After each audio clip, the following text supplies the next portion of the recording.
Okay, so let me just make sure we're recording. Okay. Welcome everyone to our weekday text gathering. Today is day 156 in the Circle's reading calendar, and we are studying Cameo 22, the return of his will. This cameo is about Bill's disconnection from his will, why that happened, and how it resulted in him being more depressed than usual. Depression is obviously a huge topic.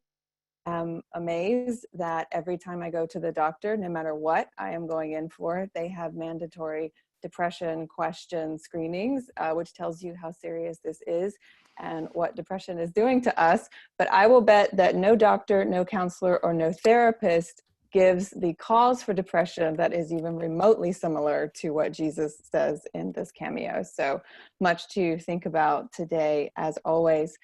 As for announcements, I don't say this often anymore, but the replays and the handouts of these gatherings are available at circleofa.org/text gatherings. And while the replays are currently on Vimeo, my new project is to get all of them on the Circle's YouTube page, where you can watch them there anytime you like. So stay tuned for that.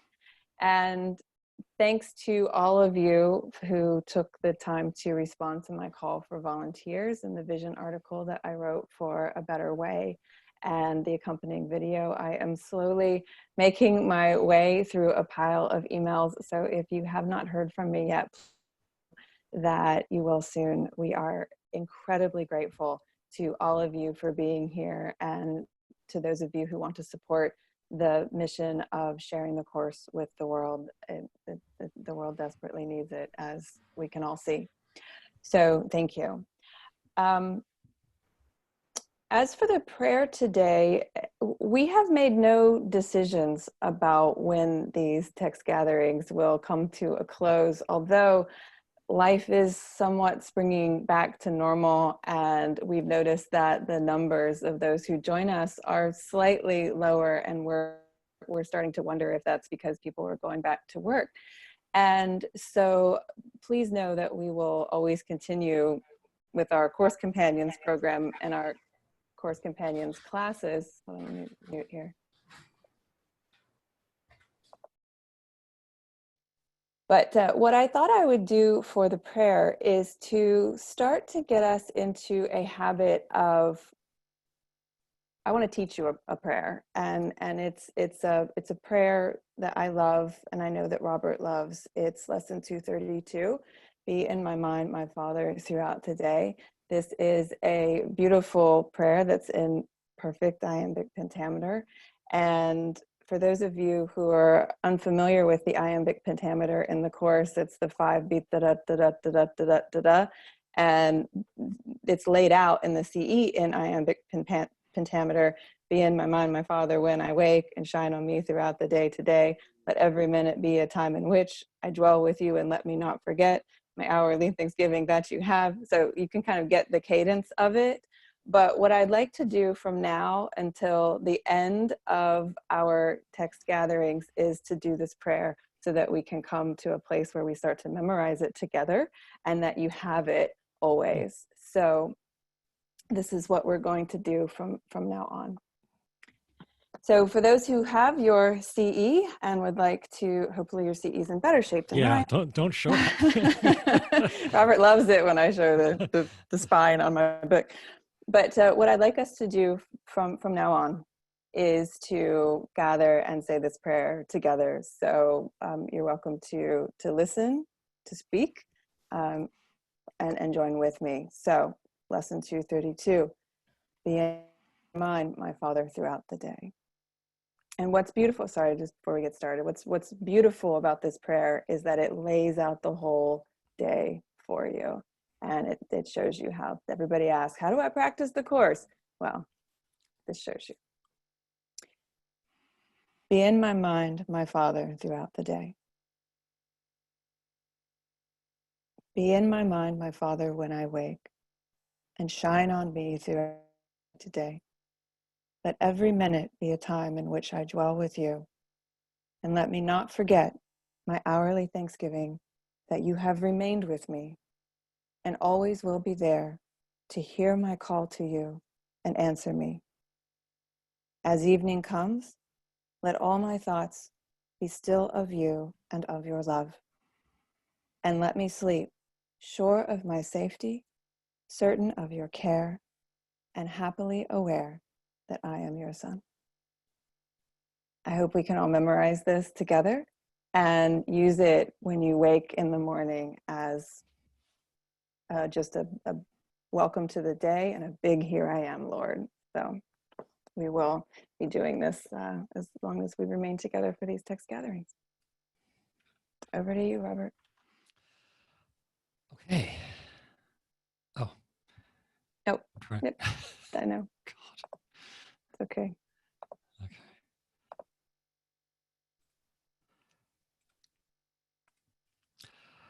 Okay, we have just this brief cameo, which is based on, as you can see, a pretty small amount of material. But I think this brings up a really interesting, vital, and highly relevant topic. And that topic is I'm gonna let it kind of play out gradually as we go through this handout. Excuse me. So the context for this is that Bill had been depressed more so than usual and had been missing sleep. Just 3 days before this guidance was received, Bill had recorded the following in his journal. He kept the journal for like 2 months in 1966. And I think it's really important, but that's another topic. So right before this guidance was received, he wrote, "Great difficulty in getting up, feeling of generalized fatigue, etc., as continuation of previous depression."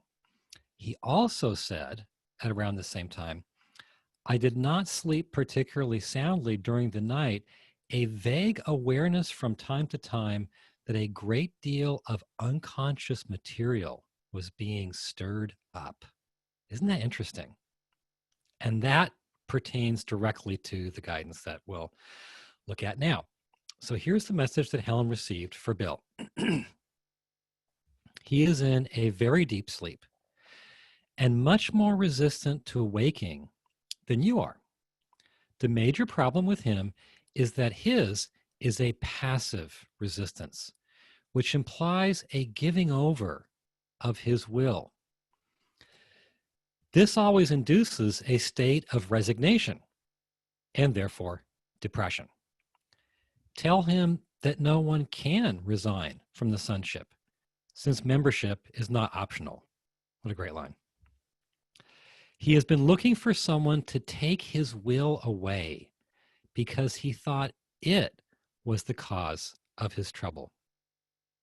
Since the Course has placed such consistent emphasis on will, and since he agrees with the emphasis, his past adjustment is threatened.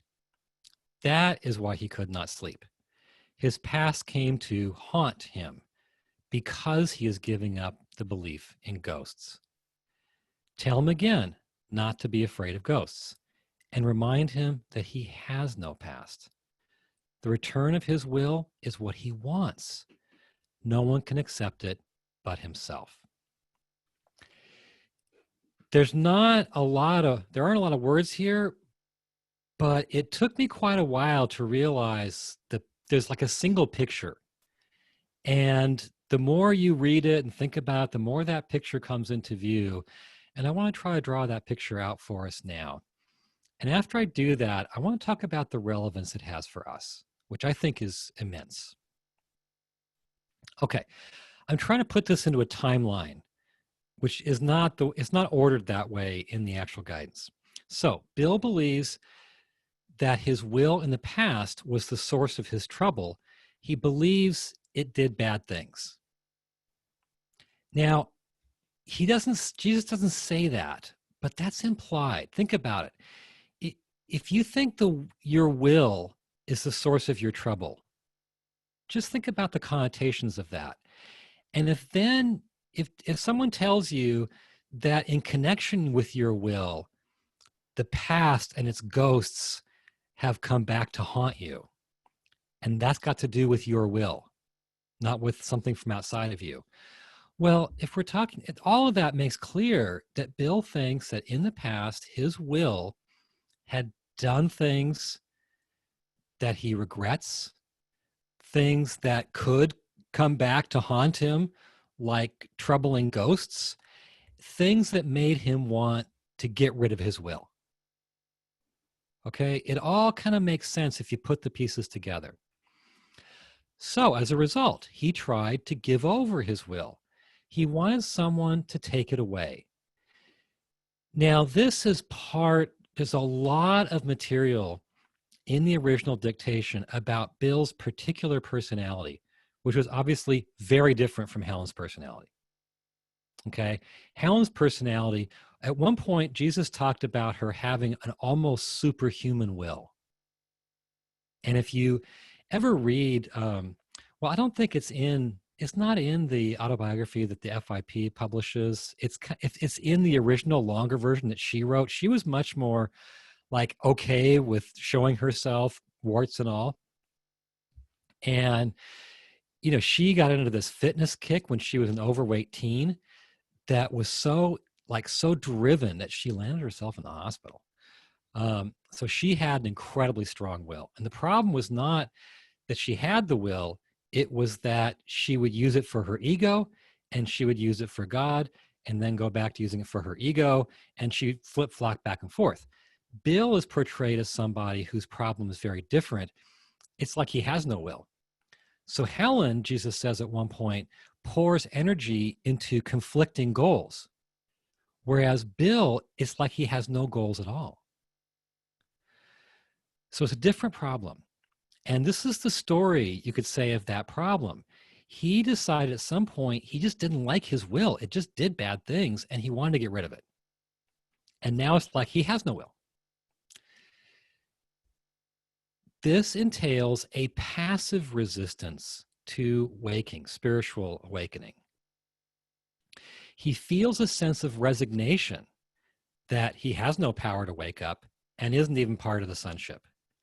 So how much do you feel like you could awaken if you really wanted to? And how much do you feel like it's not even within your power? There's nothing you can do about it. And you're not even really part of the sonship. You're like this weird exception that is not part of God's creation, and never will be.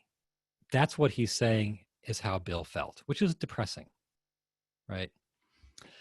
But now the Course is placing, quote, such consistent emphasis on will, and he agrees with the emphasis.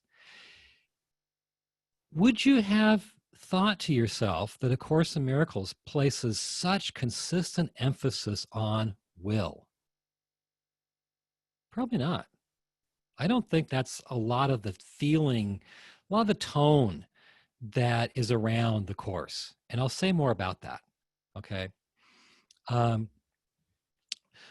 One problem, I'll just say briefly, is that in the FIP edition, almost all the many scores and scores of references to will on the earthly level were changed. So they became mind, decision, different terms, but they were changed from the word will, which was very, very common in the original dictation. And we've preserved in the CE, and you can see why. Okay, so this emphasis the Course is placing on will, and Bill's agreement with that emphasis is threatening his shelving of his will. It's like, okay, I put it on the shelf, I stuck it out in the garage, and now the Course is saying, bring it back in the house. And that's bringing up Bill's past misdeeds, the past misdeeds of his will, which he wants to forget. He's feeling haunted by them, and that's causing his loss of sleep. And that's got to be what he referred to here. Did not sleep particularly soundly during the night, a vague awareness from time to time that a great deal of unconscious material was being stirred up. Isn't that interesting? I find this whole thing so interesting. Okay, so that's why he's so disturbed. this whole issue of his will and what it did, all of which he'd put away, is getting stirred up by the Course's emphasis on will. Instead, he needs to realize that, quote, the return of his will is what he wants. Okay, so that's the picture in the guidance. And I want to now dive into sort of social commentary on our Course in Miracles culture. Okay, I think there are a lot of us who are in Bill's position. We've given over our will. Now, a lot of us haven't. You know, many people are like Helen or softer versions of Helen, where they're really fine with their will. It's what gets them through life. Okay, and they love it. They're closely identified with it. I'm not one of those. I'm a lot like Bill. And I think many of us are. Okay, we think of the will just in ego-based terms. When you hear the word will referring to your personal will, isn't a lot of the association, at least for I think the majority of us in spiritual circles, just that you hear that term, your personal will, and you think ego, right? It's just there to shove your way through life. And in thinking about this, I've always known that I've always thought I'm not someone with a strong will. I've got a strong mind. I don't have a strong will, though. Yes, and I do not. And in thinking about this guidance for Bill, when I wrote the Cameo on it, the commentary on the Cameo, I thought, I don't identify with putting my will away because I had done bad things with it. But, you know, in the time since then, I think I can identify that happened at least to a degree. Without going into a lot of detail, I was a lot more kind of aggressive, competitive, dominating when I was young. And in a few school years, I just got into a lot of clashes with my whole class for that reason. And that was a turning point in my life. And I just decided, you know what, there's something, I wouldn't have put it in these terms, but I decided there's something wrong with that thing in me that is so aggressive, that dominates, that is so competitive. And I tried very consciously to back away from it. And that sounds like some really rough kind of distant mirror of what Jesus is saying about Bill. Not that he had some specific time period in his childhood, but you know, the general essence of it sounds kind of similar. Okay, so some of us are like that, where we've backed off from our will. And here's my big point. Thanks, Emily. You're really on top of that. Our whole spiritual culture largely reflects this emphasis. The focus, think about it. It's the Course community, but it's a lot more than that. It's the whole spiritual thing. The focus is mostly on passive qualities like being. In contrast, doing is denigrated. If you hear a discussion in your course group or in spiritual circles about being and doing, who is going to be the hero in that pair? Which one's going to be the virtue? Is doing going to be the virtue? No, we know that. Think about the positive things the values we talk about.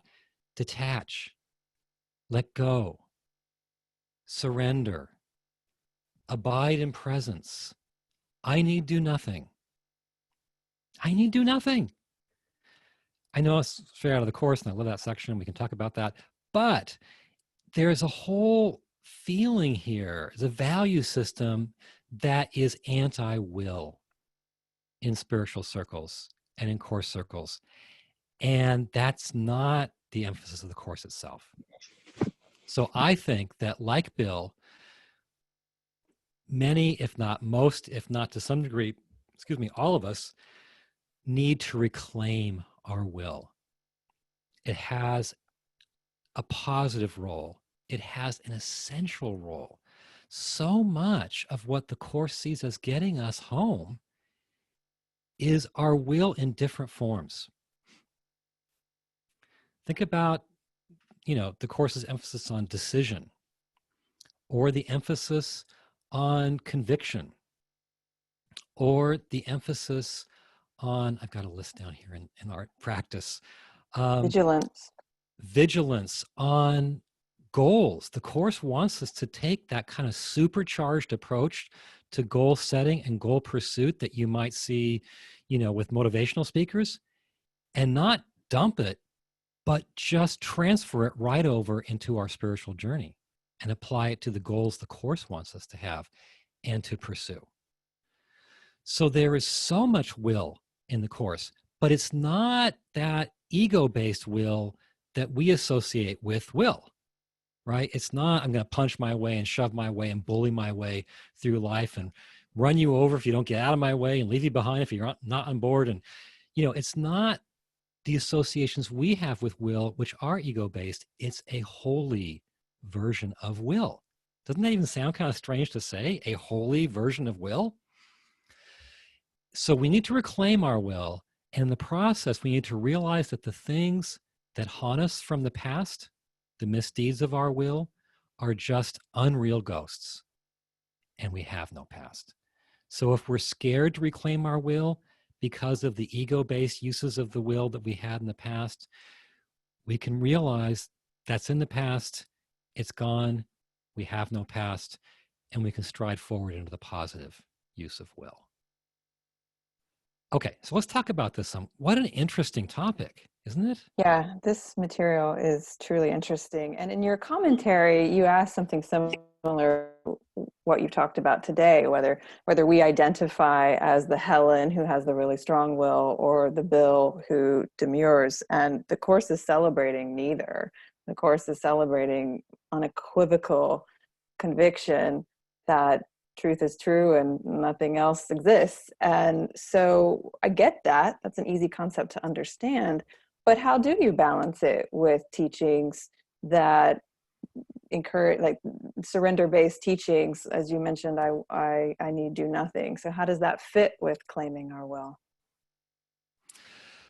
I think they totally go together. First of all, we need to realize the Course is completely into meditation, okay? And it's into doing in the world, both. We also need to realize that to successfully do our spiritual practice, even when it's receptive, when it involves the sense of surrender, when it involves trying to experience the presence of God, we need to activate our will to successfully practice that, because that's a one-pointed practice in which we have our mind completely fixed on a goal. So even when the Course is sounding very passive and receptive, it is drawing quite heavily upon our will. Pam is saying yesterday you spoke of the passenger. Is this our will? Is the will the you in the house is written to? I'm not sure I get that last part, but is this the passenger, same as the passenger concept you mentioned it? I don't think it's quite the same. I'm not quite sure what to say about the relationship between those two things. But I can say that in the Course, the you is you. It's the very you that's reading the Course and thinking about it and asking questions like this. The Course just thinks you don't know what that you is. You don't know who you are. You think you're a human being with all kinds of flaws when actually you're a son of God who's asleep and dreaming. But that's a whole other topic. Yeah, and the passenger that you discussed yesterday is the part of you that is underneath the attack, that is really calling for love and wanting to be helped. It's Yeah, it's the pained part by of the us that, error. Go ahead. it's like it's a part somewhere deep in our mind that's watching the errors we've made and thinking, oh, I'm in such distress over them. Which is different from the will. And for those who are astute observers, one thing that I was asking Robert this morning is there's a quote in the Course that talks about the soul requesting its freedom and then ultimately demanding it, and the soul is different than the will. The will is not the soul text. So yeah, which sounds kind of complicated, I know, and I think I'm not sure how to think of it all. But my big question is, do we relate either in terms of our personal lives and journey, or in terms of just the larger spiritual subculture to this giving over of will? And can we see that maybe we need to reclaim it? That's the big question here. Yeah, Mike, yeah, I didn't mean to get us bogged down in detail, but some who had read the comments on the soul might have that question too. Michael says, it seems like what Bill was dealing with was a shadow of shame around how he perceived how he had put his will to work in the past. Is this a lesson in explaining the source of personal shame? Well, yeah. Yeah. I mean, it's also a lesson in explaining the source of guilt. You know, we just feel like we've used our will for ego-based reasons and have done things we regret. I think it's as simple as that.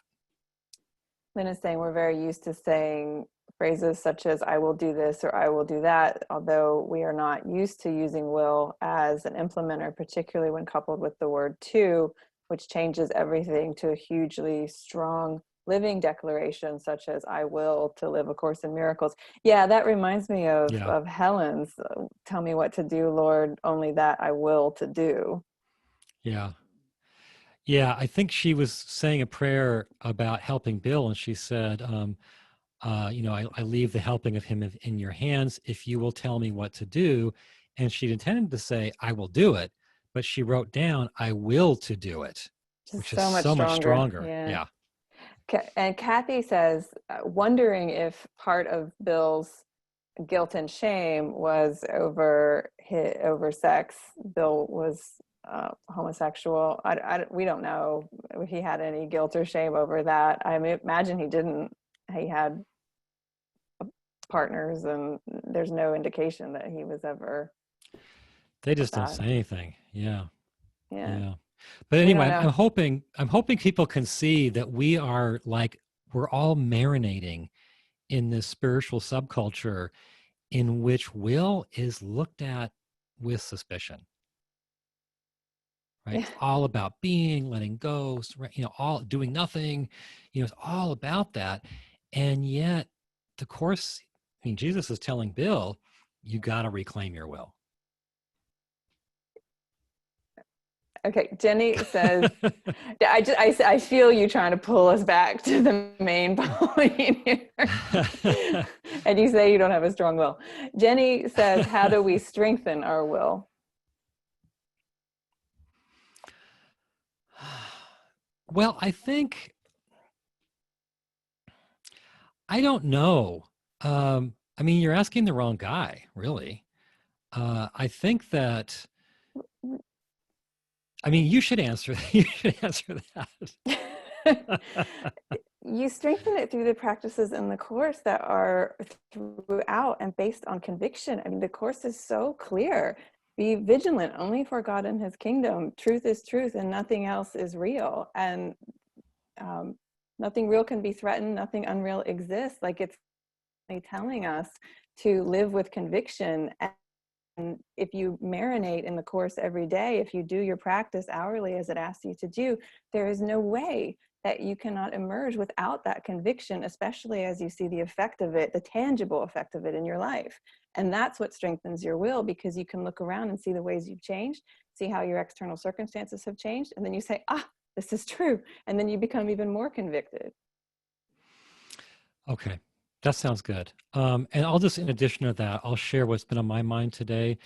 And that is, I feel like I need to change, and I'm sure I've done this to some degree, but I've got a long way to go. I need to change just my basic orientation toward my will. I feel like the main thing I need to do is watch out for it stepping on, you know, other creatures. When I need to think, no, it has this holy power. And if I'm not making use of that, there's so much I'm missing, and there's so much that I could do in the world that also is not happening.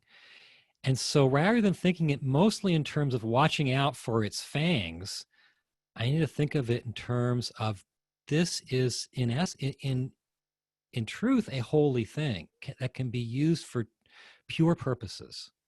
I think that's a switch a lot of us need to make.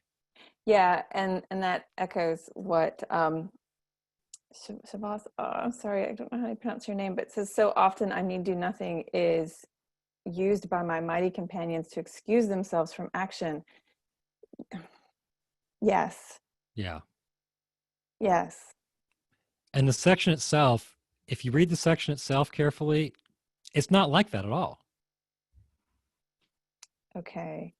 So we are past time. We do have some more questions, but would you like to do the exercise? Yeah, let's do the exercise. Okay. So go ahead and, if you will, close your eyes. And this is an exercise in reclaiming our will. And whether you're a lot like Bill or just a little bit, hopefully you can relate to this. Okay, so please repeat the following lines silently in your mind after me. I do regret ways that I have used my will.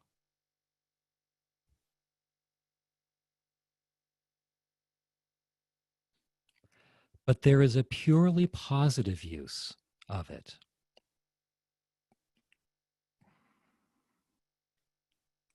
I need it to propel my journey home.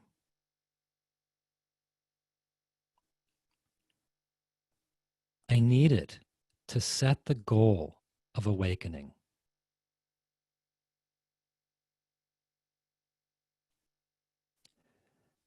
I need it to pursue that goal with unswerving drive.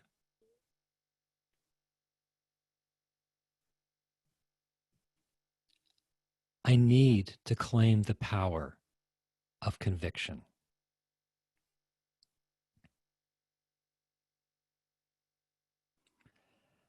I need to fix my mind on truth and only truth.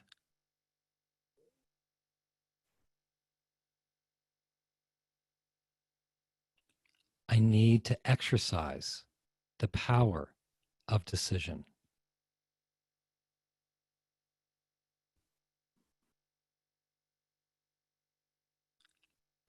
I need to act strongly in the world on behalf of love.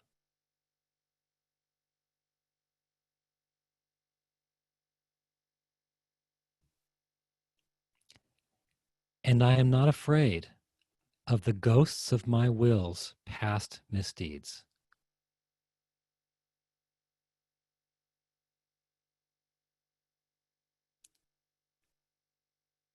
For these ghosts are not real, and I have no past.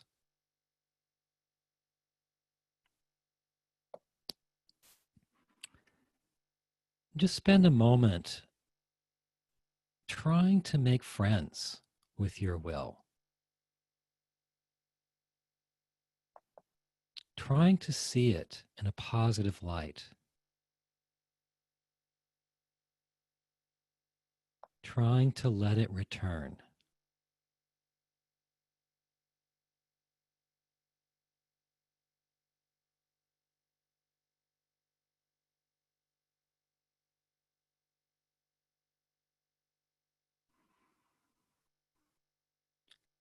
Feel the power of your will arising in your mind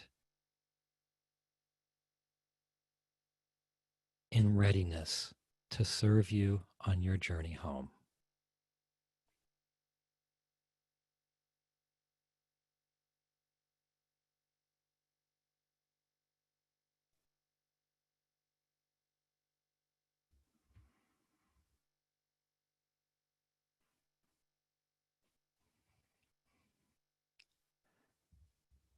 Amen.